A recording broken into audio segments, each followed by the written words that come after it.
My name is Waverly Palmer, and I'm 32 years old. Last week, at my sister's $200,000 wedding at a $15 million estate in Greenwich, Connecticut, I was handed a gray badge that read, Limited Access Guest, while my mother leaned in and whispered, That means no plate for you, Waverly. I had spent 3 years saving $10,000 for that envelope. 3 years of skipped vacations, home-cooked meals, and wearing the same work clothes until the seams frayed. I wanted to give my sister the most generous gift I could afford. I wanted to prove I belonged in this family. Instead, I got a laminated piece of plastic that told me I wasn't welcome at the reception. So I walked to the gift table, retrieved my envelope, and said 5 words that made my mother's face turn white. Before I tell you what happened next, please take a moment to like and subscribe, but only if this story resonates with you.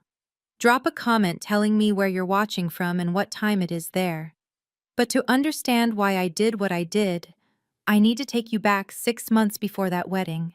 The Palmer family looks perfect on paper. My father, Gerald, is a retired mechanical engineer who spent 35 years at the same company. My mother, Patricia, worked as a bank teller before she decided that being a homemaker suited her better, especially once my sister started winning academic awards. And then there's Miranda, 3 years older than me, Harvard MBA, investment banker at a prestigious firm in Manhattan, the daughter who made my parents' Christmas cards worth sending. And me? I'm a mid-level accountant at a small logistics company in Queens. I live in a studio apartment that costs $1,800 a month and has a view of a brick wall. I went to community college, then transferred to a state university because my parents said they couldn't afford to send 2 daughters to expensive schools. Funny how they found the money for Miranda's down payment on her Upper East Side condo 3 years later. Growing up, I learned to measure love in square footage. Miranda's bedroom was twice the size of mine. Her closet had built-in shelves. Mine had a metal rod and 3 plastic hangers from the dollar store. When she graduated high school, my parents threw her a party with catered food and a live DJ. When I graduated, my mother said, "We'll do something small," and then forgot entirely. But the thing I remember most clearly is the photo on our living room mantel. It's a family portrait from 2015. My parents and Miranda, standing in front of a Christmas tree, smiling like they'd just won the lottery. I'm not in it. My mother said the frame was too small to fit all 4 of us, so they cropped me out. I spent years telling myself it didn't mean anything. I was wrong. The first time I truly understood my place in this family, I was 18 years old. It was June 2009, my high school graduation day. I'd spent 4 years working toward that moment, honor roll every semester, volunteer hours at the local library, a part-time job at a frozen yogurt shop so I could buy my own prom dress. I wasn't valedictorian, but I was proud of what I'd accomplished. The ceremony started at 2 in the afternoon. I walked across that stage at 2:47 p.m., shook the principal's hand, and received my diploma. I smiled for the camera even though I knew no one in my family was behind it. My parents weren't there. They were 300 miles away, taking Miranda on a campus tour at Columbia University. She was a junior in college and thinking about graduate school. My mother said, "Miranda's future is time-sensitive. You'll have other graduations." I never did. The only person in that auditorium who came for me was my Aunt Diane, my mother's younger sister. She drove 2 hours from her flower shop in Hartford to sit in the 3rd row and cheer when my name was called. Afterward, she took me to dinner at a little Italian restaurant and gave me a card with a $100 bill inside. "Your mother did the same thing to me once," she said quietly, cutting into her chicken parmesan. "When I got engaged, she was too busy helping your grandmother reorganize her china cabinet to come see the ring." I didn't know what to say. Aunt Diane reached across the table and squeezed my hand. "You're not missing anything, Waverly. They just don't know how to see you yet. But I've spent 15 years waiting for them to see me, and I'm starting to think they never will." 6 months before the wedding, my phone buzzed with a text from our family group chat. A group chat I was added to but rarely spoken. Miranda had attached a photo of her left hand, a 3-carat cushion-cut diamond glittering against a backdrop of what looked like a rooftop restaurant in Manhattan. The message read, "Jonathan proposed. Wedding planning starts now. Jonathan Whitmore III."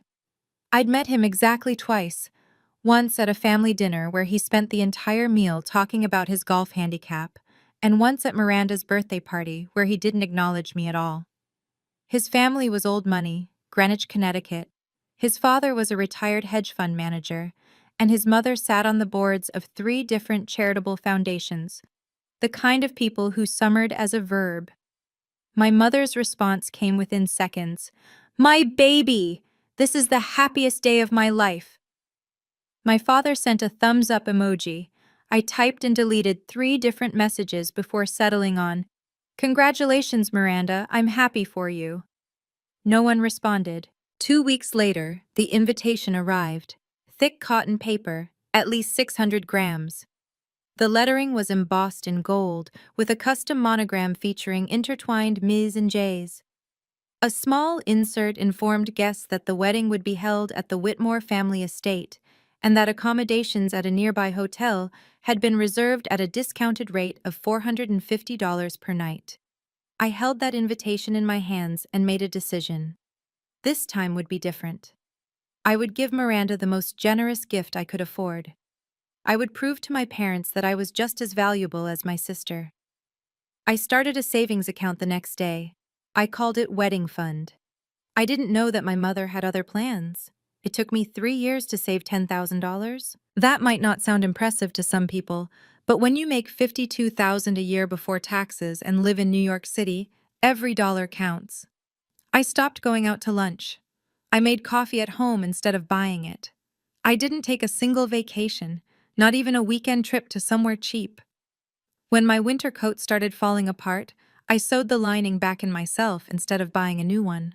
I wanted to give my sister something meaningful, something that proved I wasn't the family disappointment they thought I was. 3 weeks before the wedding, I went to my bank and requested a cashier's check for $10,000. The teller, a young woman with kind eyes, asked if I wanted it in an envelope. I said yes. Then I went home to my tiny studio apartment and wrote a letter to my sister. "Dear Miranda, congratulations on your wedding. I know we haven't always been close, but I hope this gift helps you and Jonathan build a beautiful life together. Wishing you all the happiness in the world. Love, Waverly." I put the check and the letter in the envelope, sealed it, and wrote both our names on the front. Then I took a photo of everything, the envelope, the check, the letter, and saved it to a folder on my phone.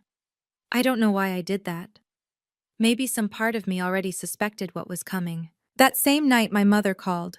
Her voice was bright and artificial, the way it always got when she wanted something. "Waverly, have you bought your gift yet? I was thinking you could send the money to me now, and I'll combine it with our gift for the card." I paused. "I'd rather give it myself, Mom, at the wedding." Silence. Then, "Fine, whatever you want." She hung up without saying goodbye. The signs were there. I just didn't want to see them. 2 months before the wedding, Miranda hosted her bridal shower at the plaza.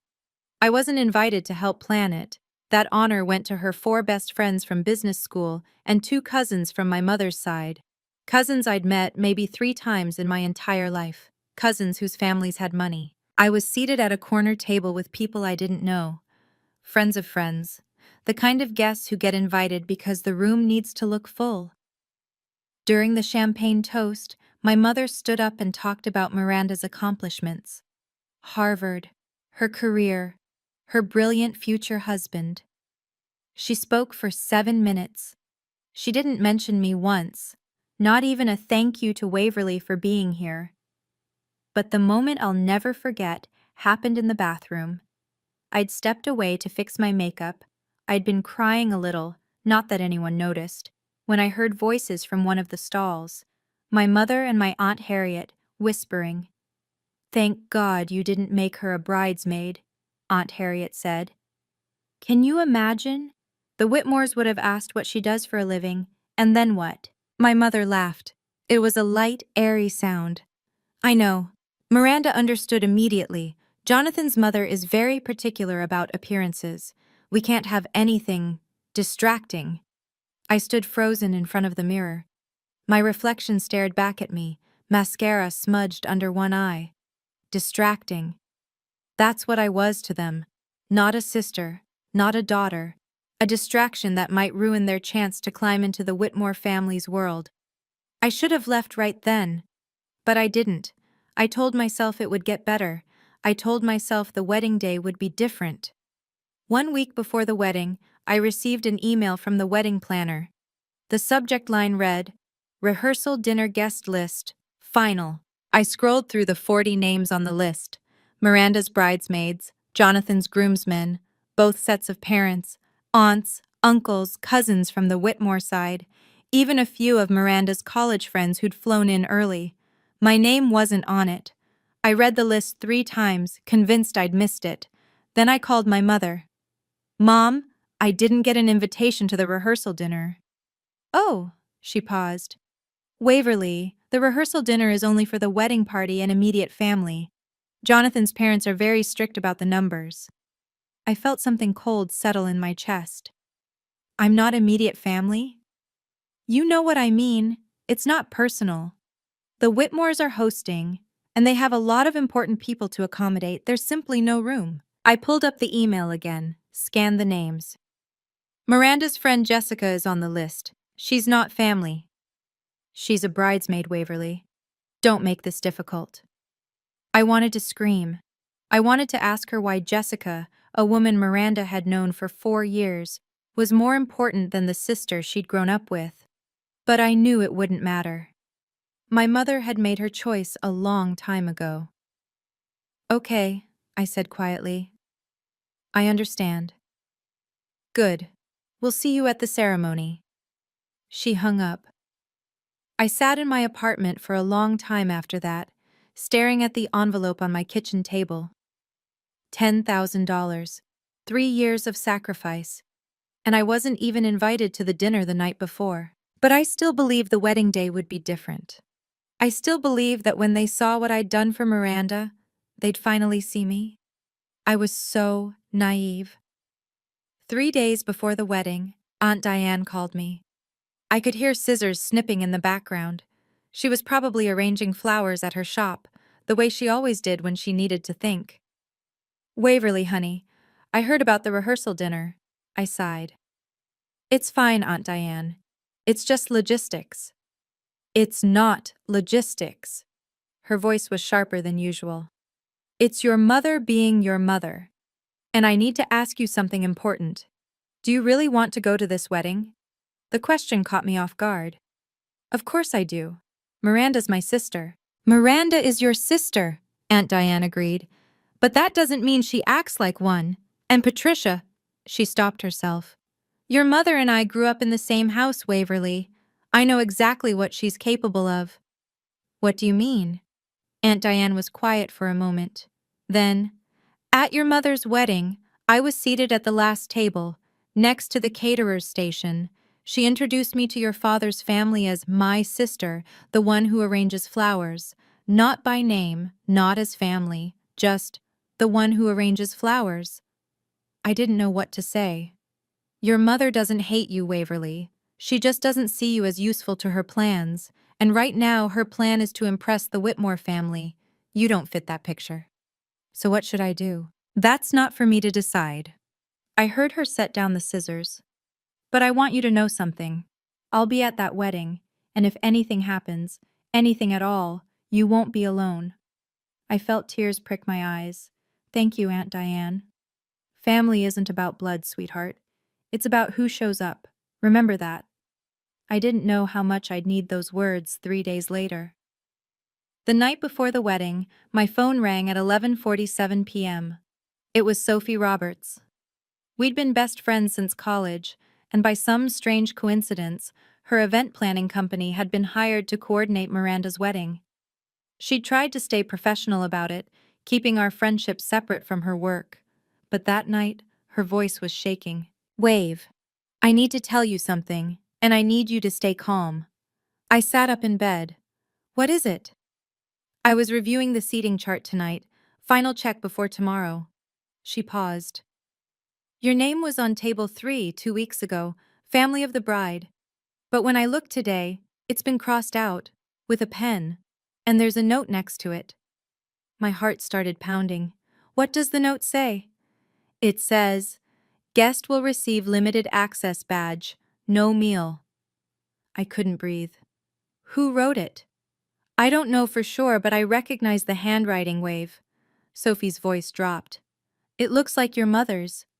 The room started spinning. No meal, limited access. They weren't just excluding me from the rehearsal dinner. They were excluding me from the entire reception. Sophie, are you sure? I took a photo of the note. I'm sending it to you now. My phone buzzed. I opened the image and stared at the familiar handwriting. The same neat cursive that had signed my birthday cards for 32 years. Guest will receive limited access badge, no meal. My mother hadn't just forgotten about me. She'd planned this. Deliberately, methodically. She wanted my money but not my presence. I didn't sleep that night, but by morning, I knew exactly what I was going to do. I woke up on the morning of June 14th with a strange sense of clarity. The panic from the night before had burned itself out. In its place was something colder, harder.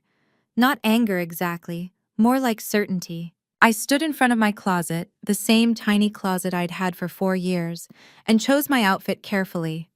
A navy blue dress I'd bought on sale 2 years ago. Simple, elegant, not attention-seeking. The kind of dress you wear when you want to look respectable, but not memorable. I did my own makeup, neutral tones, a light application of mascara. Nothing that would run if I cried. Then I sat down at my kitchen table and gathered my evidence. The screenshot of my mother's text asking me to send the money early. The photo of the seating chart note Sophie had sent. The picture of my envelope with the cashier's check inside. And Sophie's contact information, in case anyone tried to call me a liar. I put my phone in my clutch alongside the envelope. Then I called Aunt Diane. I'm still going, I told her. I figured you would. Are you okay? I don't know, but I need to see this through. I need to watch them do it to my face. Aunt Diane was quiet for a moment. I'll be there, Waverly. I'll stay close to the gift table. If you need me, just look in that direction. Thank you. And Waverly, whatever you decide to do, I'll support you, even if it makes your mother hate me forever. I smiled for the first time in 24 hours. I think she already does. Probably, but that's never stopped me before. I hung up, picked up my clutch, and walked out the door. It was time to face my family. The Whitmore estate looked like something from a magazine. Georgian architecture, white columns, manicured hedges trimmed into perfect geometric shapes. The driveway was a sweeping curve of white gravel, lined with BMWs and Mercedes and Range Rovers that probably cost more than my annual salary. I'd taken the train from the city, then a taxi from the station. The driver whistled when we pulled up to the gate. Some party, huh? Something like that. I walked toward the entrance, where 2 staff members in crisp black vests stood behind a registration table. White tablecloth, flower arrangements in crystal vases, a neat stack of badges organized alphabetically. The woman in front of me, someone I didn't recognize, gave her name and received a gleaming gold badge. I watched her pin it to her dress and walk through the entrance without a second glance. Name? The staff member asked me. Waverly Palmer. He scanned his list, then reached under the table. When his hand came back up, he was holding a gray badge. Not gold. Gray. The color of concrete. The color of something you'd rather not notice. I looked down at it. 3 words printed in plain black letters. Limited access guest. Ma'am, this badge allows you access to the ceremony area only. The reception tent requires a gold badge. I stared at him. I'm the bride's sister. His face flickered with something that might have been sympathy. I'm sorry, ma'am, I'm just following the list. Before I could respond, I felt a hand on my elbow. I turned. My mother, dressed in a pale pink gown that probably cost more than my rent, diamonds at her throat, a perfect smile that didn't reach her eyes. "Waverly, darling, let's talk privately for a moment." The staff member looked relieved. My mother pulled me toward a cluster of rose bushes, out of earshot from the registration table. "Don't make a scene," she said, still smiling. "Anyone watching would think we were having a pleasant conversation." "What does limited access mean?" I asked. My voice was steady. I was proud of that. "It means—" She glanced over her shoulder, then lowered her voice. "It means you can attend the ceremony, but there's no room for you at the reception." The words hit me like ice water. "No room?" "Jonathan's parents have a lot of important guests, Waverly. Business associates, board members, people who matter to the Whitmores. We couldn't exactly ask them to give up seats for—" She stopped herself, but I heard the end of that sentence anyway. "For someone like you." "You could have told me," I said, "before I spent $300 on a train ticket and a dress." "Would you have come?" "No." "Exactly." She patted my arm like I was a child who didn't understand. "Look, just stay for the ceremony, show your face, leave your gift on the table, and then you can go. Miranda will understand." I looked at her, really looked at her. The woman who had raised me. The woman who had forgotten my graduation, cropped me out of family photos, and whispered about me in bathrooms. And now she stood here, in her designer gown and her borrowed diamonds, asking me to donate $10,000 to a wedding I wasn't allowed to attend. "You want my money," I said slowly, "but not me." "Don't be dramatic, Waverly." Something in my chest clicked into place. Not breaking, setting. "Okay, Mom," I smiled. "I won't make a scene." She exhaled with relief. She had no idea what was coming. I played the part perfectly. I nodded when my mother finished her explanation. I let her guide me toward the ceremony area, a stunning garden with rows of white chairs and an arch dripping with white roses and eucalyptus. I took a seat in the very last row, near the edge, where no one would notice me. The chair was different from the others, cheaper. A basic folding chair, while the first 10 rows had cushioned seats with high backs. I sat down and watched my family prepare for the happiest day of their lives. My father stood near the front, making small talk with Jonathan's father, a silver-haired man in a suit that probably cost $5,000. My mother circulated among the guests, laughing and touching arms and doing that thing she does, where she makes everyone feel like they're the most important person in the room. Everyone except me. Miranda emerged from the main house in a cloud of white tulle and chantilly lace. A Vera Wang gown. I'd heard her mention the designer at least 15 times. $20,000 of fabric and beading that made her look like a princess. She was beautiful. I'll give her that. The ceremony began. Vows were exchanged. Tears were shed, mostly by my mother, who dabbed at her eyes with a monogrammed handkerchief. When Miranda and Jonathan kissed, 150 people rose to their feet and applauded. I stayed seated.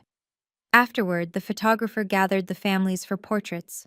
Both sets of parents, the wedding party, extended relatives I'd never met. "Anyone else from the family?" the photographer called out. My mother shook her head.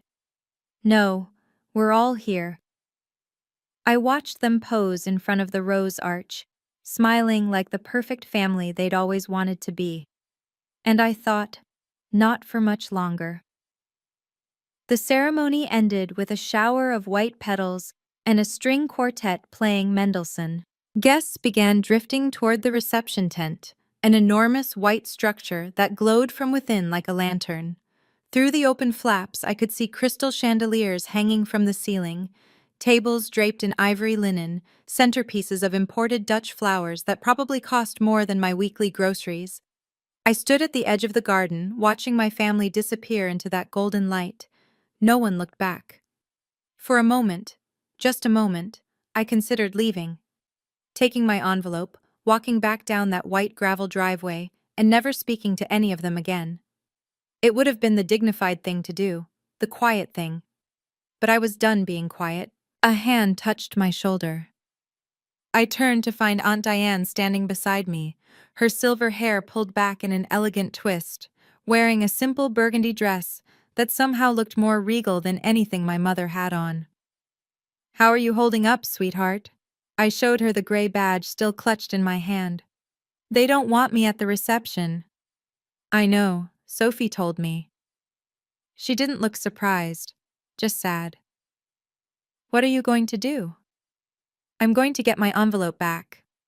Aunt Diane nodded slowly. "The gift table is near the east entrance.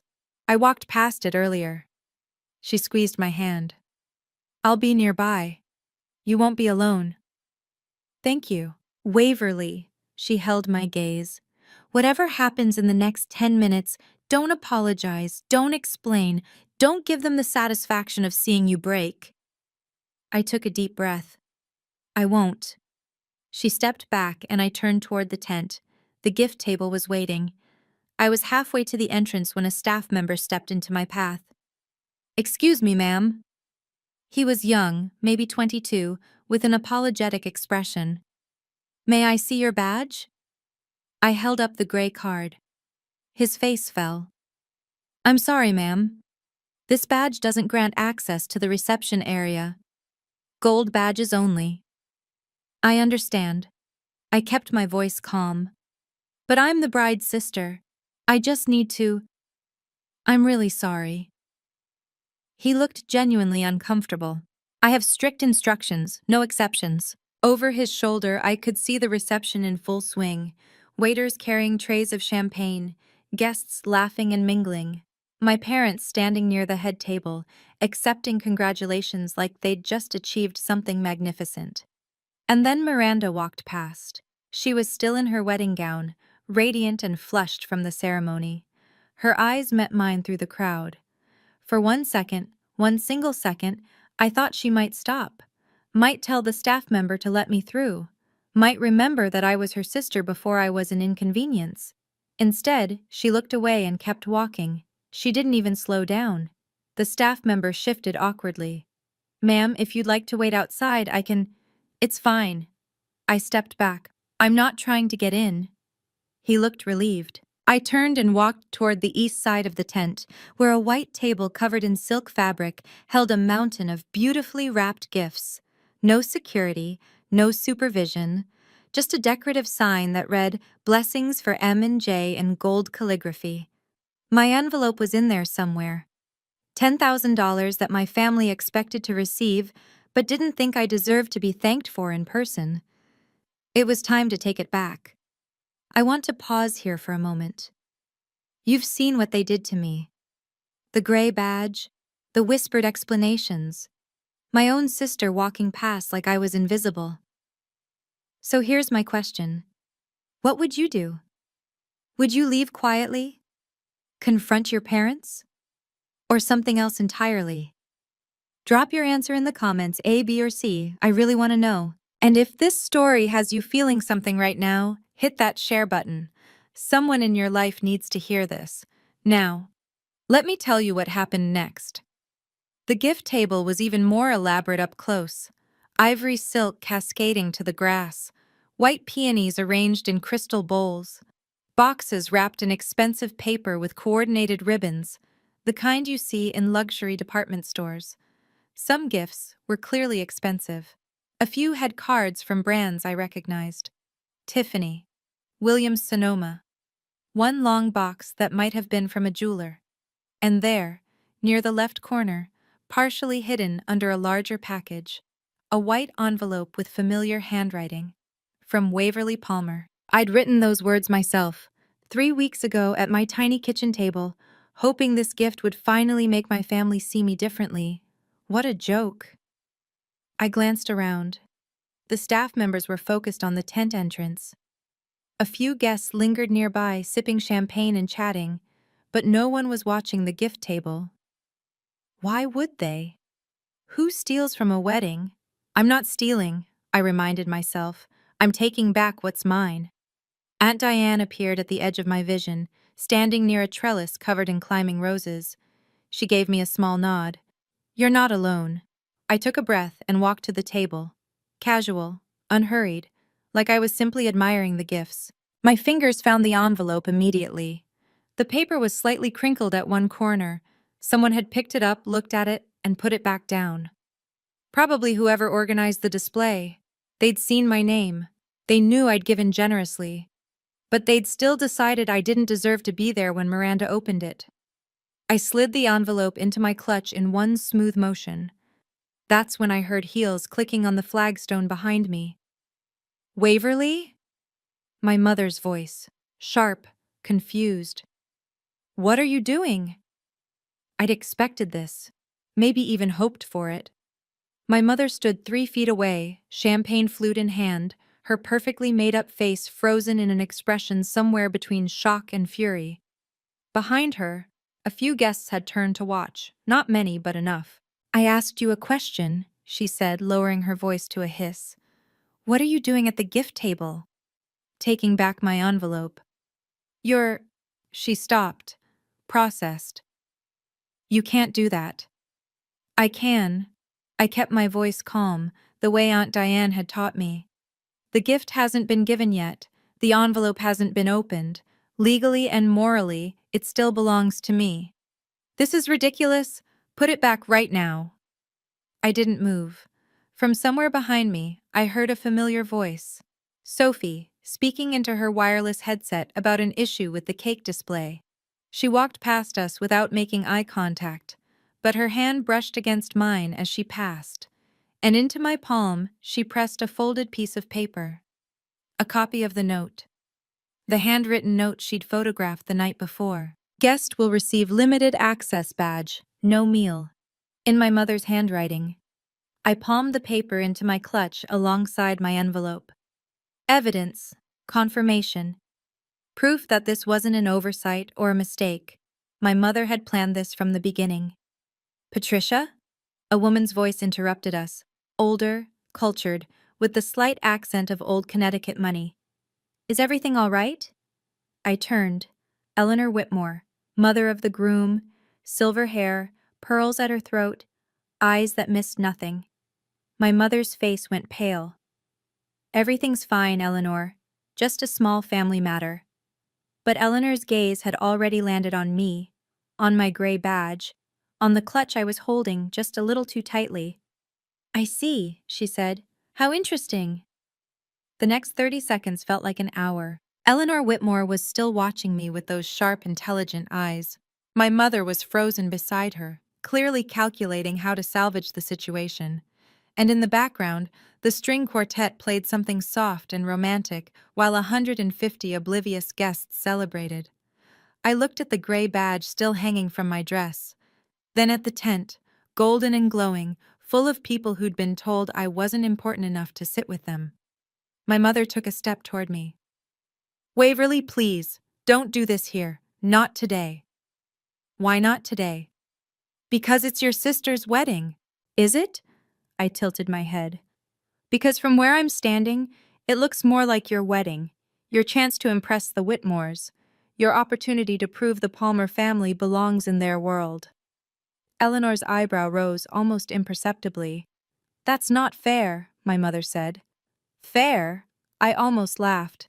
"You asked me for my gift money 3 weeks ago. You wanted it early so you could combine it with yours, so Miranda would think the generosity came from you. When I said no, you decided to punish me. That's not— You crossed my name off the seating chart. You gave instructions for me to receive a limited badge. You made sure I couldn't even sit down to eat at my own sister's wedding." My mother's face had gone from pale to gray. Eleanor Whitmore hadn't said a word, but her expression had shifted into something cold and evaluative. "I have the note, Mom." I patted my clutch. "Sophie found it. Your handwriting. Your instructions. No meal."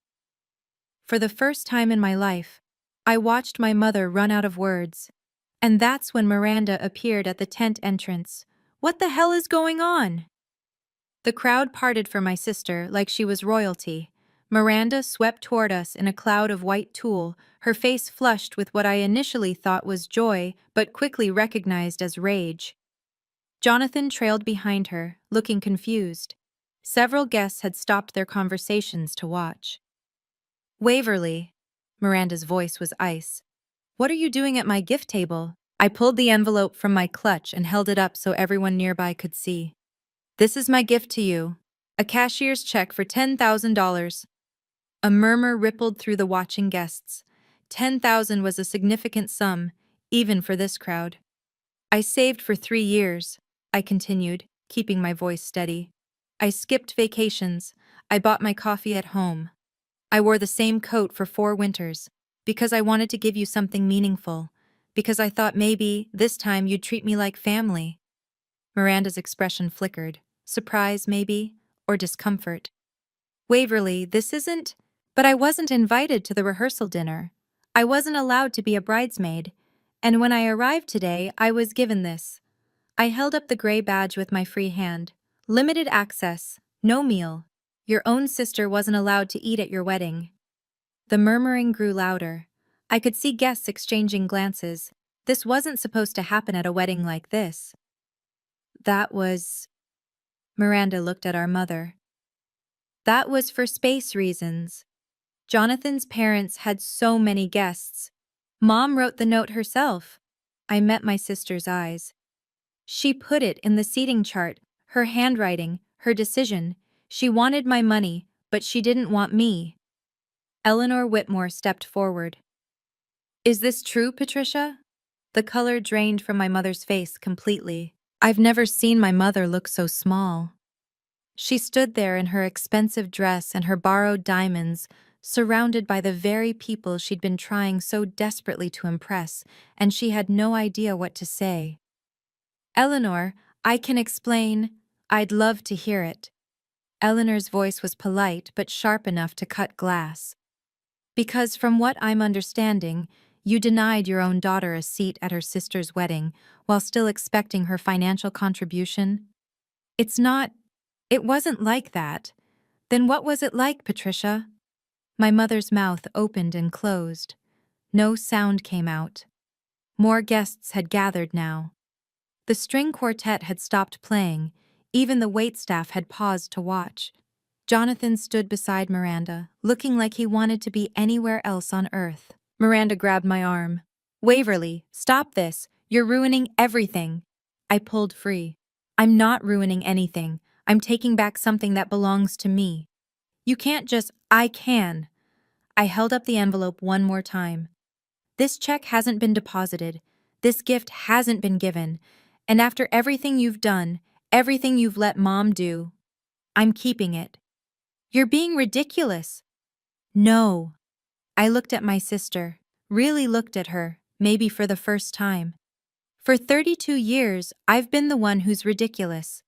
Believing that if I just tried harder, loved harder, gave more, you'd finally see me as equal. But you never did. And you never will. I slid the envelope back into my clutch. So I'm done trying. I turned to walk away, but my mother's voice stopped me. Waverly Palmer, if you walk out of here, you're no longer part of this family. I turned back. Mom, I said quietly, I never was. The silence that followed was deafening. 150 people stood frozen in a perfect tableau, champagne flutes raised, conversations abandoned, all eyes fixed on the scene unfolding by the gift table. I could see their expressions shifting from curiosity to shock to something that looked almost like respect. My mother broke first. You ungrateful, selfish... Patricia! Eleanor Whitmore's voice cut through like a blade. Perhaps this isn't the moment. My mother whirled toward her. Eleanor, please, you don't understand. I understand perfectly. The older woman's gaze was arctic. You excluded your daughter from her sister's wedding reception. You denied her a seat, a meal, and basic dignity, and you expected her to silently contribute $10,000 anyway. She paused. That's not a misunderstanding. That's a calculation. Jonathan shifted uncomfortably. Mom, maybe we should... We should have been told the full situation before we agreed to host this wedding. Eleanor didn't raise her voice, but she didn't need to. The Whitmores value family, Patricia. All of family, not just the members who photograph well. My mother looked like she'd been slapped. Miranda stepped forward, tears streaming down her face. This is my wedding day. This is supposed to be the best day of my life. I felt something shift in my chest, not guilt exactly, but something close to it.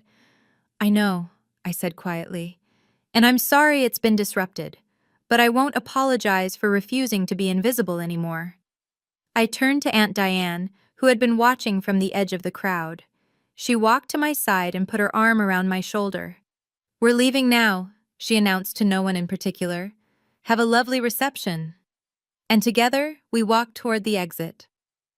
Behind us, I heard my mother starting to cry. The chaos erupted the moment we cleared the rose garden.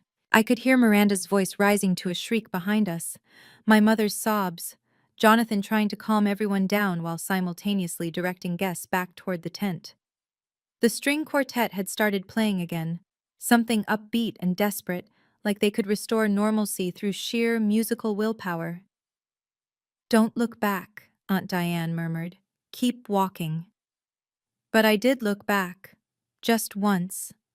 My father was standing at the edge of the tent, watching me leave.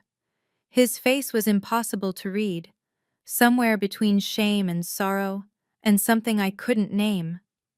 For a moment I thought he might come after me, might finally, after 32 years, choose me. He didn't. He turned and walked back to my mother's side. Aunt Diane squeezed my shoulder. I know, sweetheart, I know. We reached the front of the estate, where a taxi was already waiting. I'd called it that morning before I left my apartment. Some part of me had known I wouldn't be staying for the reception. You planned ahead, Aunt Diane said, impressed. I've learned that no one else plans for me. We climbed into the back seat. The driver, the same man who'd dropped me off earlier, glanced at us in the rearview mirror. Short party, huh? Something like that. As the car pulled away, I turned to watch the Whitmore estate shrink in the rear window. The white columns, the manicured hedges, the tent glowing gold against the afternoon sky. Somewhere in there, my family was dealing with the aftermath of what I'd done. And I felt nothing. Not triumph, not satisfaction. Just an enormous, exhausted emptiness. What happens now? I asked. Aunt Diane took my hand. Now, she said, you start your life. We were a quarter-mile from the estate when I heard the shouting. The driver slowed as another car pulled up alongside us, a white SUV with the Whitmore Estate logo on the door. Through the window, I saw Miranda in the back seat, still in her wedding dress, mascara streaking down her face. Waverly, stop! The driver looked at me. Ma'am? Keep driving. But the SUV cut in front of us, forcing a stop. Before I could react, Miranda had thrown open her door and was running toward our taxi in $20,000 worth of ruined tool. You have to come back! She was breathless, desperate. You have to fix this! I rolled down my window. There's nothing to fix, Miranda. Yes, there is, her voice cracked. Eleanor is furious. Jonathan's father is asking questions. Mom won't stop crying. That sounds like a problem for Mom, not for me. Waverly, please. Miranda leaned against the car door, and for a moment, she looked like the little girl who used to sneak into my room during thunderstorms. I'll make it right. You can come back to the reception. I'll tell them there was a mix-up. A mix-up? I stared at her. You think this was a mix-up? It was complicated. Mom wanted my money, and you wanted to marry Jonathan without anyone asking awkward questions about your accountant's sister. I shook my head. That's not a mix-up, Miranda. That's a choice. Tears spilled down her cheeks. I'm your sister. Yes. I felt Aunt Diane's hand tighten on mine. And you chose to let them treat me like I wasn't. Miranda opened her mouth, closed it. She had nothing. Go back to your wedding, I said. Your guests are waiting. I rolled up the window. Drive. My phone started ringing before we reached the main road. Mom? Dad? Miranda? Mom again. Unknown numbers that were probably relatives calling on someone else's behalf. I silenced all of them and stared out the window at the Connecticut countryside, rolling hills, stone walls, houses with 3-car garages and tennis courts. You're allowed to feel things, Aunt Diane said quietly. This isn't nothing. I know, I swallowed. But I can't feel them yet. Not while I'm still in this car. Not while I can still see that house in the distance. My phone rang again. This time it was my father. Something in me, some old childish hope, made me answer. Waverly. His voice was thin, strained. Please come back. Your mother is... She's not handling this well. She's not handling it well? I know how it looks. Do you? I felt the anger rising now, pushing through the numbness. Dad, they gave me a gray badge. They told me I couldn't eat. They wanted my money but not my presence. And you stood there. You let it happen. Silence. I didn't know about the badge. You didn't ask. My voice broke slightly, and I hated it. In 32 years, you've never once asked how I was being treated. You let Mom handle it. You let Miranda be the important one. And you never, ever protected me. Waverly. I'm not coming back, Dad. Not today. Maybe not ever. You can't just cut off your family. Watch me. I hung up. Aunt Diane didn't say anything. She just reached over and gently pried the phone from my shaking hand. You can have this back later, she said. When you're ready. The taxi drove on. Behind us, the Whitmore estate disappeared over the horizon. I didn't look back again. The tears didn't come until we reached the train station. Aunt Diane had insisted on riding back to the city with me. We sat in a quiet corner of the Metro North platform, surrounded by weekend travelers who had no idea that my entire world had just collapsed and rebuilt itself in the span of 2 hours. I actually did it. My voice sounded strange in my own ears. I actually took the envelope and walked out. You did. They're going to hate me. Aunt Diane pulled me close. Some of them will. But sweetheart, they weren't treating you with love to begin with. You can't lose something you never had. The tears came then, not the delicate photogenic tears my mother produced on command, but ugly, heaving sobs that shook my whole body. I cried for the graduation they'd missed, for the family portrait they'd cropped me out of, for the 32 years I'd spent believing that if I just loved them hard enough, they'd love me back. It was never going to be enough, was it? I whispered. No matter what I did. No, honey, it wasn't. Aunt Diane stroked my hair like she used to when I was small. Some people aren't capable of seeing value in others. That's a failing in them, not in you. The train arrived. We boarded in silence. As the Connecticut scenery gave way to the gray edges of New York City, my phone buzzed one more time. I glanced at the screen. A text from Sophie. Eleanor pulled Miranda into a private room after you left. No one knows what happened, but Miranda was crying when she came out. I think things are about to change for your family. I stared at the message for a long moment. Then I put my phone away and closed my eyes. That was the moment I left my sister's wedding. But the story doesn't end there. What happened in the weeks that followed, with my parents, with Miranda, with Eleanor Whitmore, I didn't see coming. Before I tell you the rest, I'd love to hear from you. Have you ever had to set boundaries with family? Comment below. A, if you've done it, B, if you're considering it, or C, if you need the courage. And if this story hit close to home, consider subscribing. The ending will surprise you. Now, let me tell you what happened next. My phone didn't stop buzzing for 3 days. I turned off notifications, but I could see the counter climbing every time I glanced at the screen. Missed calls, 47, texts, over 100, voicemails that I couldn't bring myself to listen to. The Monday after the wedding, I went to my bank during lunch break and voided the cashier's check. The teller, a different one than before, asked if something was wrong. "Change of plans," I said. "I'm keeping the money." That evening, Aunt Diane called from her flower shop. "I've been hearing things," she said, scissors snipping in the background. "Eleanor Whitmore had a very long conversation with your mother after you left. Your mother called me this morning to blame me for encouraging you." "What did you say?" "I told her I didn't encourage anything. You made your own choice." A pause. "I also told her that if she'd treated you with basic dignity, none of this would have happened." "How'd she take that?" "She hung up on me. So, about as expected." I almost laughed. "What about Miranda?" Aunt Diane's voice softened. "From what I hear, the honeymoon has been tense. Eleanor said something to Miranda privately. No one knows exactly what, but apparently there have been tears. Jonathan's been trying to smooth things over, but Eleanor is... well, she's Eleanor. She doesn't forget." I processed this in silence. Part of me wanted to feel vindicated, but mostly I just felt tired. "What do I do now?" I asked. "You move forward, sweetheart. You've spent 32 years waiting for them to change. Now you stop waiting."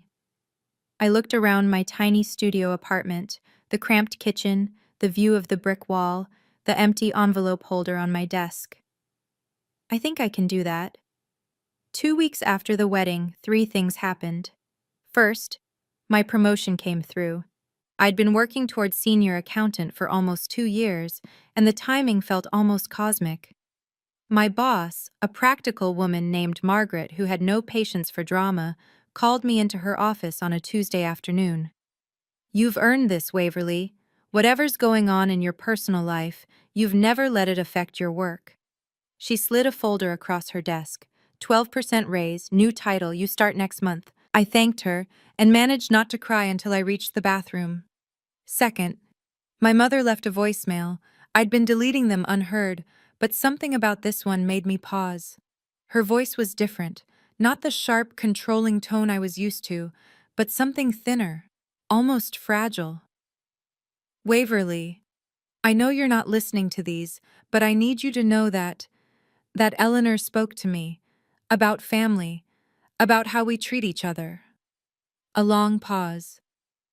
"I don't agree with everything she said, but I've been thinking, maybe we should talk." I saved the voicemail. I didn't call back. Third, my father sent an email. Not to the family group, just to me. Private. "Waverly, I don't know how to say this, so I'll just say it. I'm sorry. I should have protected you. I should have spoken up. I didn't, and that's a failure I'll have to live with. I'm not asking you to forgive me. I'm just asking you to know that I see it now. I see what we did. If you ever want to talk, I'm here." Dad. I read the email 7 times. I didn't respond. But I saved it to a folder labeled "Maybe Someday." 1 month after the wedding, I wrote the email I'd been composing in my head for years. I sat in my favorite coffee shop, a tiny place near my apartment that made excellent flat whites, and stared at the blinking cursor for a long time before I started typing. "Dear Mom, Dad, and Miranda, I'm not writing this to hurt you. I'm writing because I need you to understand something. I'm not angry anymore. Anger takes energy, and I've spent too many years giving my energy to people who didn't value it. What I feel now is something closer to clarity. For 32 years, I tried to earn a place in this family. I was quiet when I should have spoken up. I gave when I should have held back. I accepted treatment that I would never have tolerated from strangers because I believed that family meant enduring pain. I was wrong. Family means choosing each other. It means showing up even when it's inconvenient. It means treating someone with dignity even when, especially when, no one is watching. You didn't choose me, and I can't make you. But I can choose myself, and that's what I'm doing now. This isn't a door closing. It's a door that finally has a lock. If any of you ever want a real relationship, one built on respect, not obligation, you know how to reach me. Until then, I wish you well. I genuinely do. Waverly. I CC'd Aunt Diane, then I hit send. The responses came within hours. My mother's was defensive. Miranda's was tearful. My father's was 2 words. I understand. I didn't reply to any of them. Instead, I finished my coffee, paid my bill, and walked out into the autumn sunshine. I had a life to build. 6 weeks after the wedding, I moved into a new apartment. 1 bedroom. Actual closet space.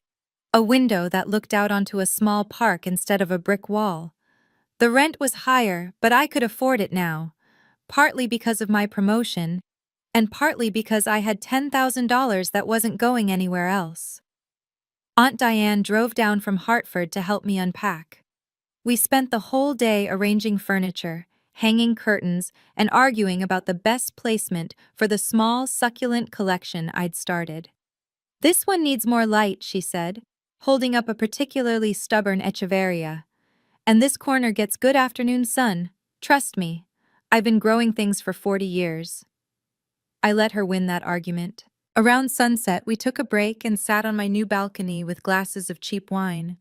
Below us, children were playing in the park while their parents scrolled through phones on benches.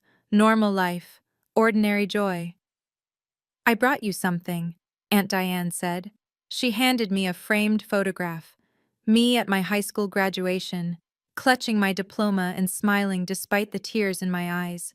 I remembered that moment. It was right after the ceremony, right after I'd realized my parents weren't there. "You kept this?" "I've had it on my desk for 15 years, she smiled. "Figured it's time it hung somewhere it belongs." I stared at the image. Younger me, hopeful me, the me who still believed things would get better if I just kept trying. "Thank you," I whispered, "for everything. For being there when they weren't." Aunt Diane put her arm around my shoulder.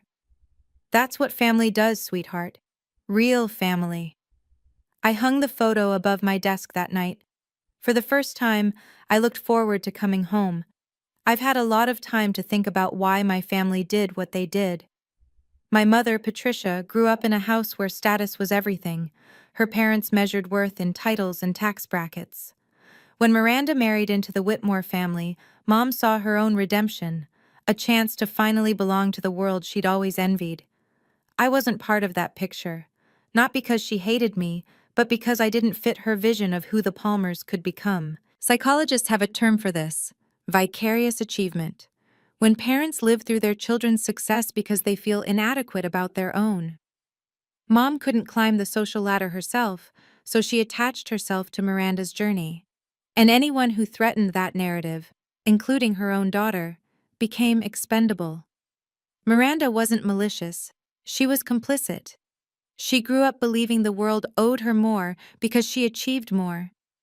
When Mom suggested downgrading my role at the wedding, Miranda didn't object because objecting would have cost her something. Golden children don't question systems that benefit them. And Dad? Dad was the enabler. The man who kept peace by never taking sides, which, in practice, always meant taking Mom's side. His silence wasn't neutral. It was a choice. But here's what I've learned. Understanding why someone hurt you doesn't mean you have to accept it. Compassion and boundaries can coexist. I don't hate my family. I pity them, a little. They're trapped in a house built on conditional love, and they can't even see the walls. But I'm not trapped anymore. If you're watching this and you've been waiting for permission to stop accepting less than you deserve, from family, from partners, from anyone, consider this your sign. You are allowed to love people and still walk away from them. You are allowed to protect your peace. You are allowed to choose yourself. And you are never, ever obligated to stay at a table where you're not fed. Thank you for staying with me until the end. If this story helped you feel less alone, drop a comment. A, if you've set boundaries with family. B, if you're working toward it. Or C, if you needed to hear this today. I read every single one. And if you want more stories like this, subscribe and tap the bell. There's a new one waiting for you in the description right now. Until next time, take care of yourself. No one else will do it the way you can.